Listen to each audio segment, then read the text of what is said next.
Ot, letras israelíes con Ana Bejarano.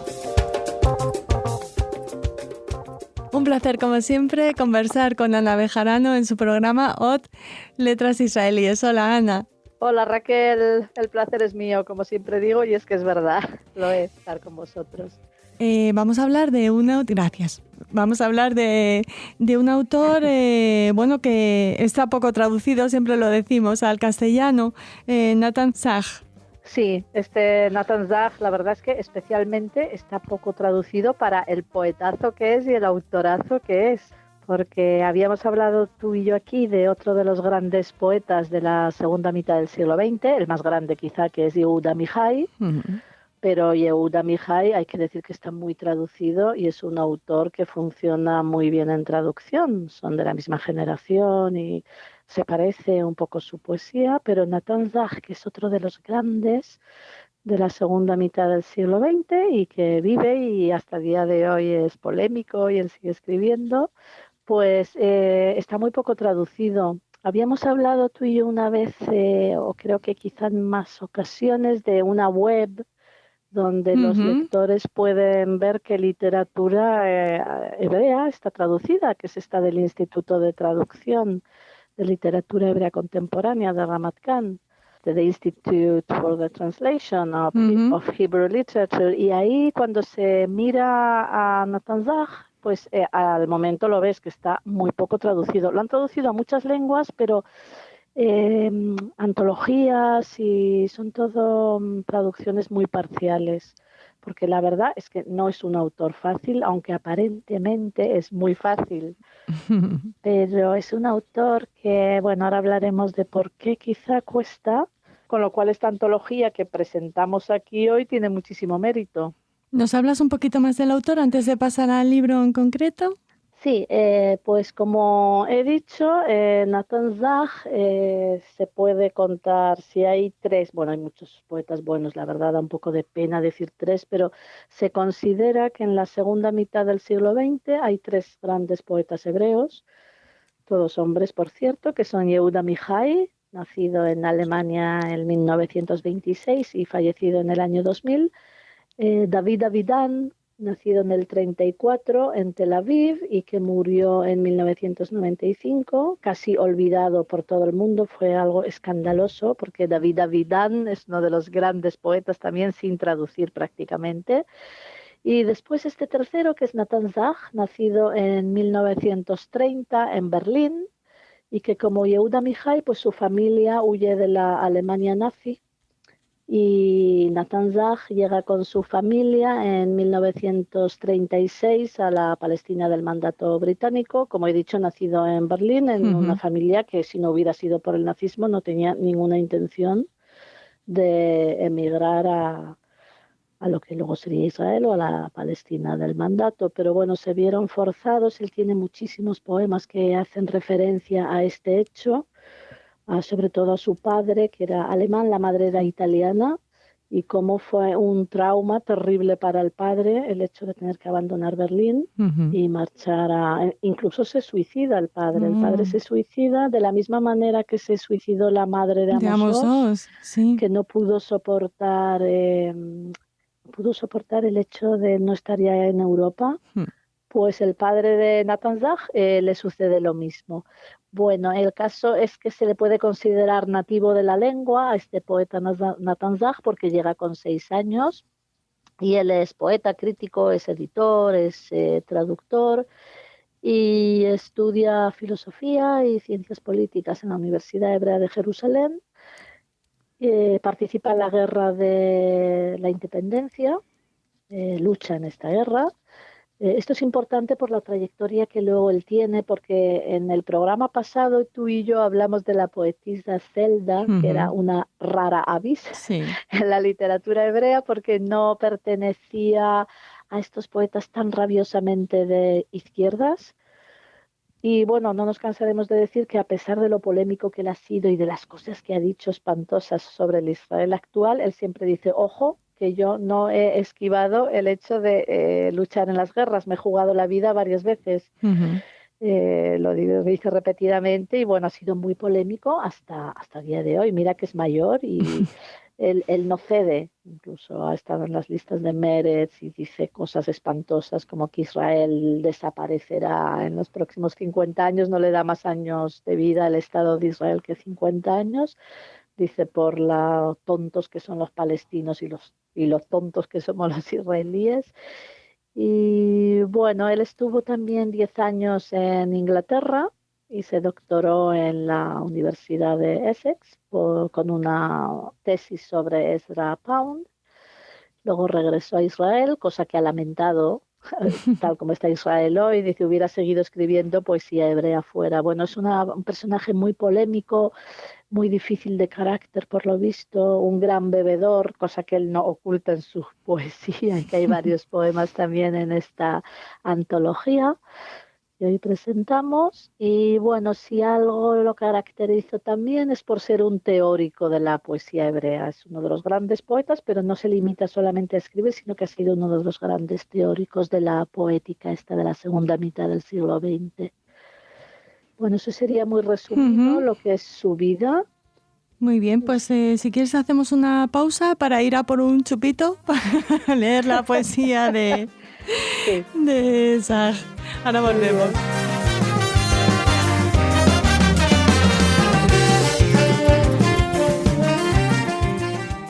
Es una antología que recoge poemas de muchos de sus libros. Sí, de muchos de sus libros. Es la edita Visor, colección Visor de poesía, que es una colección maravillosa. Y bueno, sí, este 2006 ya es una antología que tiene sus años. Tiene 204 páginas y lo que tiene es una introducción muy buena titulada El exilio y el reino, la poesía de Nathan Zach, que la escribe Genaro Tallens, que es el traductor y el compilador de estos poemas. Y después tenemos la relación de las obras de Nathan Zach en hebreo y lo que Genaro Tallens aporta aquí, bueno, el traduce son 114 poemas y luego unos 6 poemas más, o sea que en realidad son 120 poemas. La edición es buenísima y lo único quizá que lamentamos, pero claro, ya se comprende, es que no es una edición bilingüe. Claro, al no estar el texto hebreo, pues siempre pierde, pero bueno, eso sería casi lo de menos. Tiene mucho mérito esta antología porque ya digo que no es un autor fácil. Y luego Genaro Tallens, que es un gran poeta y escritor él mismo, él reconoce en la introducción que él no sabe hebreo como para traducir. Y es interesante cómo se ha hecho esta traducción, que se ha hecho a través de otras versiones, pues inglesas, francesas, italianas, y luego han sido asistidos un poco por el poeta hebreo Moish Ben Arosh, del cual hablaremos otro día tú y yo. Y bueno, han hecho lo que han podido, porque sabiendo bien hebreo no es fácil, y es un autor que tiene unas connotaciones impresionantes, pues demasiado han hecho. Es una lectura que la recomiendo por conocer a Nathan Zach y porque tiene mucho mérito como ha sido hecha la traducción. Y luego quizá también hablando de la traducción, la dificultad que tiene la poesía de Nathan Zach, aparte de las connotaciones y de que aparentemente es un lenguaje muy simple, pero que en hebreo, al ser una lengua muy polisémica, en hebreo las palabras quieren decir muchas cosas a la vez y cuando hay pocas, pues la cosa empeora, parece muy fácil, claro. Pero cuando tienes 3 palabras... No tienes contexto, claro.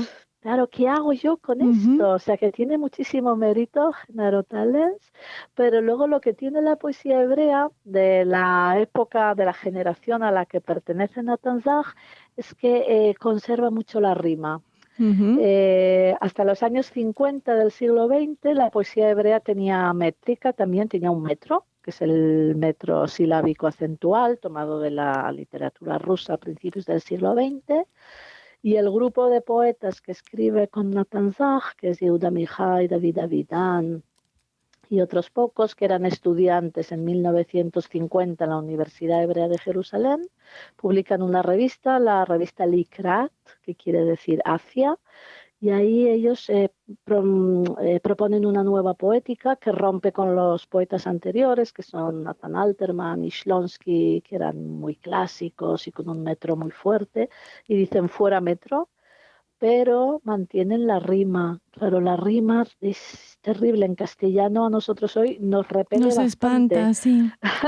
Mm, Y entonces, claro, cuando conoces los poemas de Nathan Zag, creo que esa es la razón, creo yo, por la que está tan poco traducido, porque los poemas son tan bonitos en hebreo. El hebreo admite mm, también la rima. Son tan musicales y cuando tú le quitas eso en español, por ejemplo, porque no gusta, es que ujú. no lo podríamos poner un poema que está todo el rato rimando con la misma rima, monorrima. Esa es una de las cuestiones que yo creo que pierde mucho. Son poemas, por otro lado, que en hebreo han sido ampliamente musicados Ujú. porque tienen este ritmo y esta rima que viene fenomenal para musicarlos. Pero vamos, que el libro este de Visor para mí es una joya y sobre todo que es que no hay nada más prácticamente de Nathan Zag. Ujú. Si alguien quiere pues leer a un gran poeta hebreo del siglo XX como es él, Este es el libro. este es el libro. Sí, ¿De qué nos hablan sus poemas? De la tragedia del padre, de su sí, condición de bebedor, eso nos lo has adelantado, pero me sí, imagino que tendrán que ver mucho con su compromiso político también. sí. Mucho con crítica social, compromiso político. Eh, mm, También tiene muchos temas bíblicos, cosa que quizá no se esperaría, pero es que estos autores siempre Sí. lo tienen. Que también es otra de las cuestiones que es muy difícil de traducir, porque hay palabras, como por ejemplo, habla, por ejemplo, de un manto, cuando habla del padre y de la muerte del padre, esa sensación que tenemos quizá casi todos los humanos cuando mueren los padres, siempre te queda como que desaprovechaste ocasiones de hablar con Mm, ellos, como que tú no sabías que se iban a morir, es que no te lo quieres ni creer. Bueno, habla de un manto, hace una comparación de Elías y Eliseo como padre espiritual y la Biblia tiene una palabra que es aderet, que es manto. Claro, nosotros solo podemos poner manto, pero este aderet es el manto de Elías. ujú. Claro, ¿qué haces con eso? Ya. Quiero decir, los temas bíblicos los toca mucho, pero están muy modernizados. Él tiene un estilo muy propio de cómo con un lenguaje muy moderno y muy coloquial te remite a la Biblia. Tiene también muchos metapoemas, ¿no? Que él habla que es la poesía, que son preciosos. Estos sí que tienen una traducción bastante fácil, digamos, o poemas filosóficos sobre la fugacidad de la vida. Tiene también muchos poemas dialogados que son muy bonitos, lo que es técnicamente.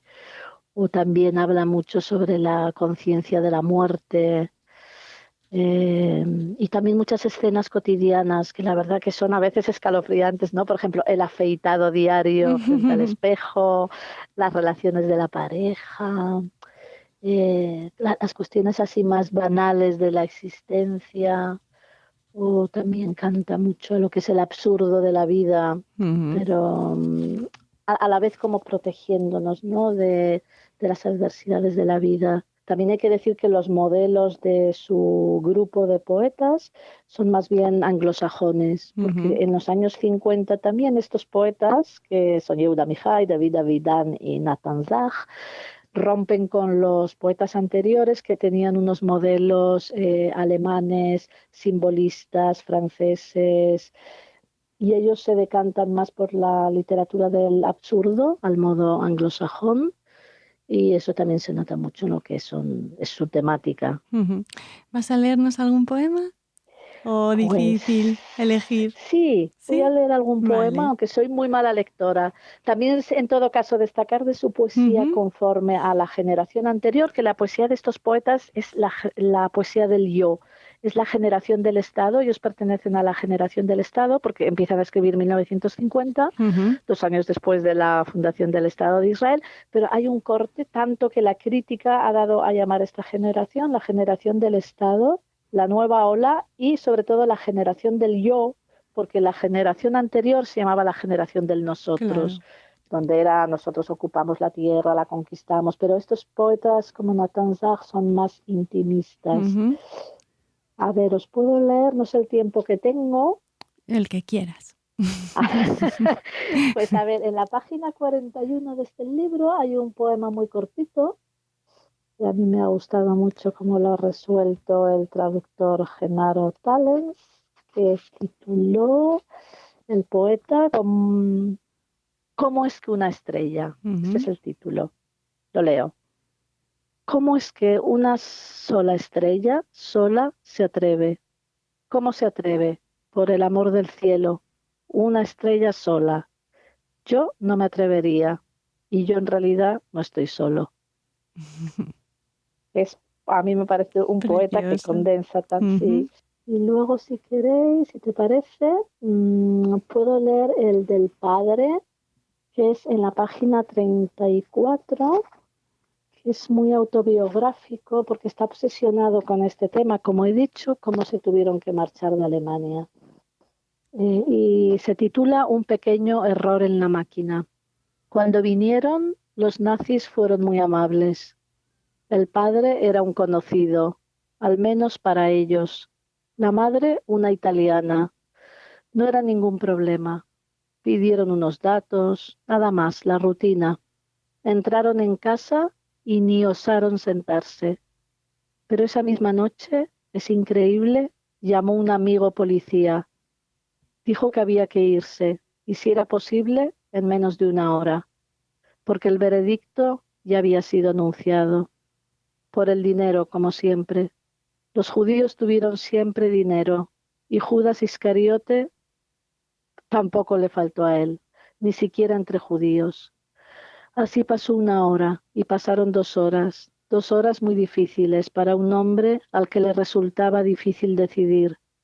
Pero con la primera luz de la mañana cogió a su hijo y su mujer diciendo palabras tranquilizadoras como: «Es solo temporal, un pequeño error en la máquina. Ya veréis, antes de fin de año estaremos de vuelta». Dijo una vez y otra, y a la tercera se puso a llorar. No puede ser que esto me esté pasando a mí. Y bueno, él lo que se ve, creo, con esta traducción también es que tiene un estilo muy conversacional. Él se reveló absolutamente sobre lo que era la poesía grandilocuente de los poetas anteriores, que tenían este metro tan fuerte, y en realidad parece a veces medio prosa rimada. Total. Bueno, preciosos los 2 que nos has leído. ¿Quieres añadir algo más? Pues lo de siempre que digo cuando hablamos de un autor tan grande y que no está traducido. Ya, que a ver si nuestro llamamiento. Nuestro llamamiento a que alguien se apiade de él, porque, bueno, y además es un autor que vive hasta el día de hoy, nacido en 1930, pero está lúcido. Hay gente a la que beber le sienta bien, que es su caso. Y es un autor pues que ha escrito muchísimo y ya digo, que se ha mantenido muy vivo en lo que es la polémica. Nunca ha esquivado, siempre está escribiendo sus artículos que son muy, muy polémicos, y luego tiene una capacidad para desdecirse. Bueno, creo que es un sabio, corregirse es de sabios, y es uno, ya digo, uno de los grandes poetas. En realidad yo creo que es mi preferido. ¡Ah! Tenías que haberlo dicho antes. Sí, lo tenía que haber dicho antes, pero me daba un poco de cosa porque siempre, claro, son tan buenos los poetas. Pero Nathan Zach siempre ha sido mi preferido porque es un poeta sobre todo muy original. Muy original en todo lo que escribe. También ha escrito prosa, ha escrito literatura infantil como la mayoría de los autores israelíes, que la verdad es que desconozco si está traducida, porque la literatura infantil sería buena rescatarla de él. Y luego, ya digo, es un intelectual muy completo porque es activista, es teórico de la literatura. ¿Sabes lo que tendríamos que haber hecho? Leer tu poema preferido en hebreo y luego traducirlo. También para un próximo programa lo podemos hacer, porque esperamos poder dedicarle otro a este poeta. Esperemos que sí. Muchas gracias, Ana. Gracias a vosotros, Raquel. Hasta pronto.